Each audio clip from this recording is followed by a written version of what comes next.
Hello दोस्तों, आइए आज की इस वीडियो में जानेंगे ऑल टूल्स के बारे में। एयर कंडीशनिंग में जितने भी टूल्स लगे रहते हैं उसके बारे में जानेंगे।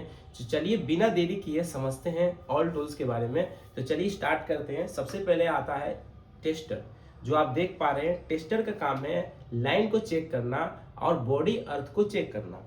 बात करें स्क्रू ड्राइवर का, स्क्रू ड्राइवर का काम है स्क्रू को खोलना, और इसमें दो रहता है, एक माइनस रहता है एक प्लस रहता है। जैसा भी स्क्रू ड्राइवर रहेगा उसके अकॉर्डिंग ये इससे खोला जाएगा। बात करें छोटा मिनी स्क्रू ड्राइवर है, जो मिनी स्क्रू ड्राइवर यानी कि कहीं पर हाथ नहीं जाएगा, ये छोटा बड़ा वाला स्क्रू ड्राइवर से, तो छोटा वाला स्क्रू ड्राइवर वहां पर आसानी से खुलेगा।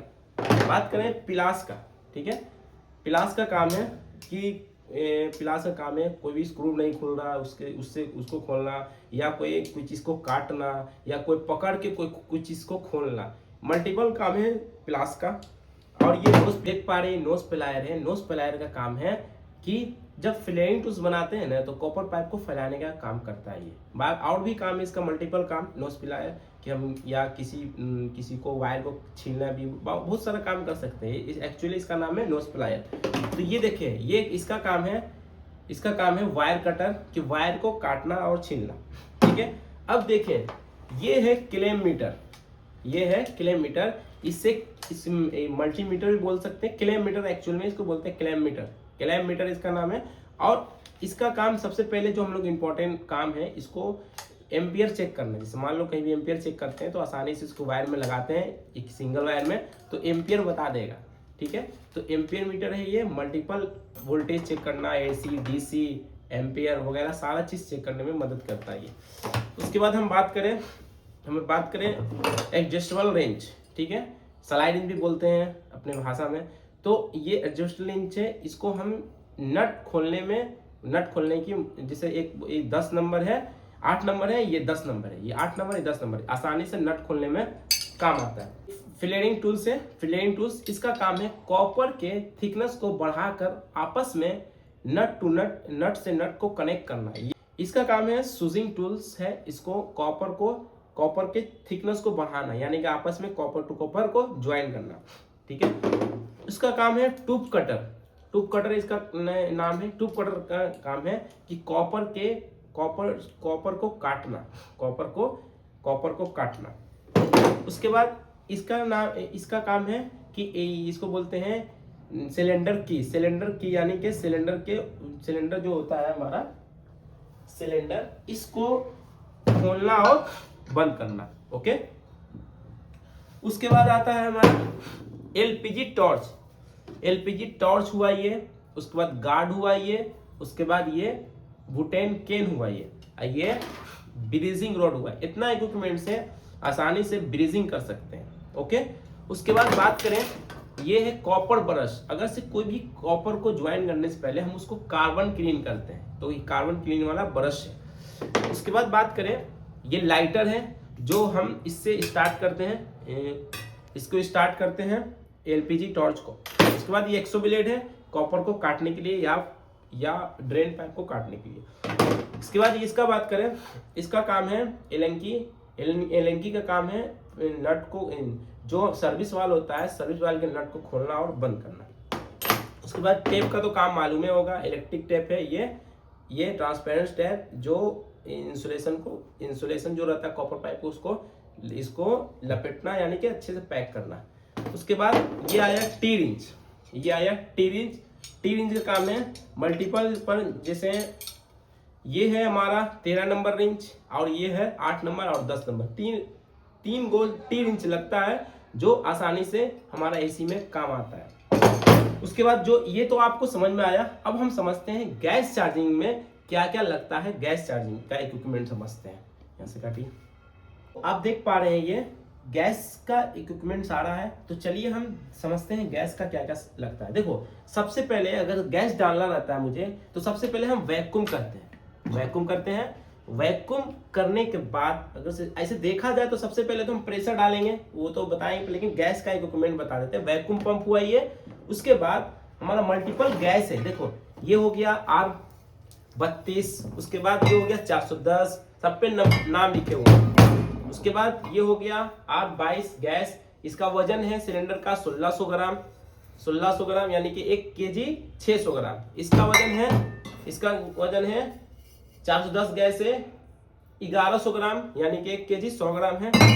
इसका वजन है 1200 ग्राम। तो ये सिलेंडर का वजन लिखा जाता है इसलिए कि हम जगह से गैस डालने तो बाय वेट गैस डालते हैं। तो गैस चार्जिंग को जब आप समझेंगे सीखेंगे तो गैस चार्जिंग जब भी आपको करना हो समझना हो तो आसानी से ये सब इक्विपमेंट लेकर आप साइट पे जाके आप काम कर सकते हैं। और इसके अलावा केन में भी आता है 410 R22 134 ये फ्रिज में डलाता है। उसके बाद 22 290। देखिए तीन गैस जो है एसी में यूज होता है। बाकी जो है ये भी 3 गैस सबसे ज्यादा यूज होता है। और जो तीसरा गैस है 290 दोनों में यूज होता है, एसी में भी और फ्रिज में भी गैस यूज होता है। लेकिन एसी में बहुत कम यूज होता है, सिर्फ गोदरेज कंपनी वाला यूज करता है।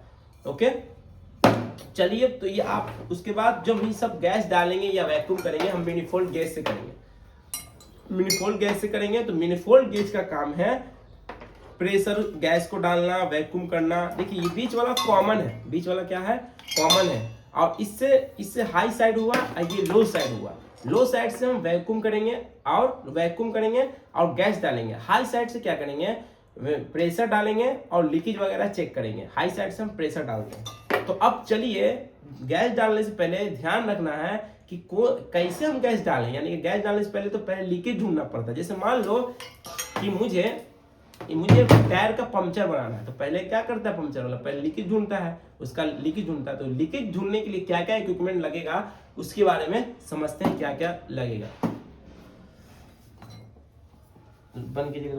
तो आप देख पा रहे हैं लीकेज चेक करने के लिए सबसे पहले हम नाइट्रोजन का यूज करते हैं। नाइट्रोजन अवेलेबल है तो नाइट्रोजन ही का यूज करेंगे।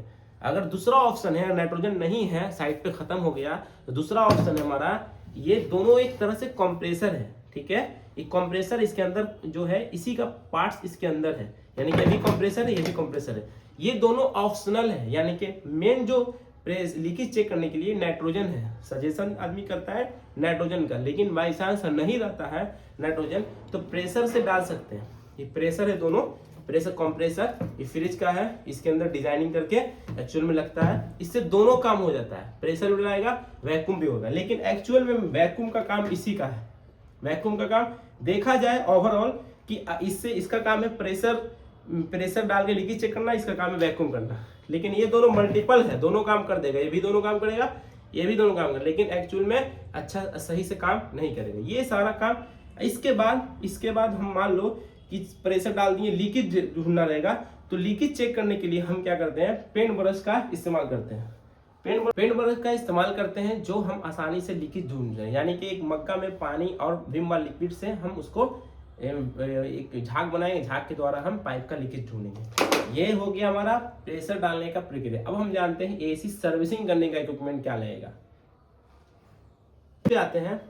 सर्विस पे आते हैं तो सर्विस वाले में सबसे पहले क्या लगेगा जैकेट जो लगेगा ये इसको हम पहले पूरा एसी को पहना देंगे। कवर पहनाने के बाद आसानी से हम जेट पंप के द्वारा, इसको बोलेंगे jet pump, pressure jet pump के द्वारा हम इसको क्या करेंगे आसानी से उसको हम पूरा मशीन को वॉश करेंगे जेट पंप के द्वारा।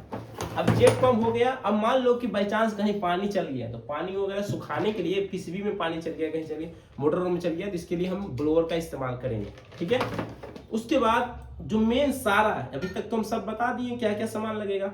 अब हम आते हैं इंस्टॉलेशन पर। ठीक है, लेकिन इंस्टॉलेशन का काम जब भी करो सबसे पहले सेफ्टी बेल्ट का यूज करो। ऐसे सारा काम करो तो सेफ्टी बेल्ट का लेके चलना एकदम जरूरी है। सेफ्टी बेल्ट आपको हमेशा लेके चलना जरूरी है। अगर से सेफ्टी बेल्ट जरूरी है, कहीं हल्का फुल्का भी रिस्की लोकेशन मिल जाए, हल्का फुल्का ऑप्शन नहीं रहता है लगाने का, तो सेफ्टी बेल्ट का यूज कर सकते हैं। उसके बाद हम आते हैं इंस्टॉलेशन पर। ध्यान समझना, इंस्टॉलेशन वाला आप समझते हैं क्या क्या लगेगा। सबसे पहले इंस्टॉलेशन में आपको लगेगा इंची टेप लगेगा और एक मार्कर लगेगा। मार्कर यानी कि जहां से आप मार्क करना मार्कर लगेगा। उसके बाद ये हो गया। उसके बाद आपको छेद करने के लिए दो सामान लग सकता है, या तो छेनी हथौड़ी तो लगेगा ही, छेनी हथौड़ी, या तो कोर बीट, ये डायरेक्ट दीवार को छेद कर देगा, इसको बोलते हैं कोर बीट।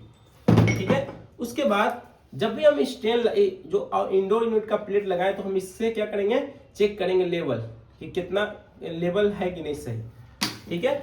उसके बाद अब जब हम पाइप को मोड़ेंगे तो या तो स्प्रिंग बंडल, इनर बेंडर बोलते हैं इसको, आउटर बेंडर बोलते हैं, तो ये दोनों से हम आसानी से मोड़ सकते हैं। अलग अलग साइज का अलग अलग बेंडर आता है। उसके बाद ये तो ड्रिल मशीन है, ड्रिल मशीन से सारा छेद वगैरह करेंगे। और उसके बाद अगर किसी को डाउट लग रहा है तो आप मुझे कमेंट करें और जरूर आपको क्लियर करके अच्छे से वीडियो बनाएंगे। Okay, thank you.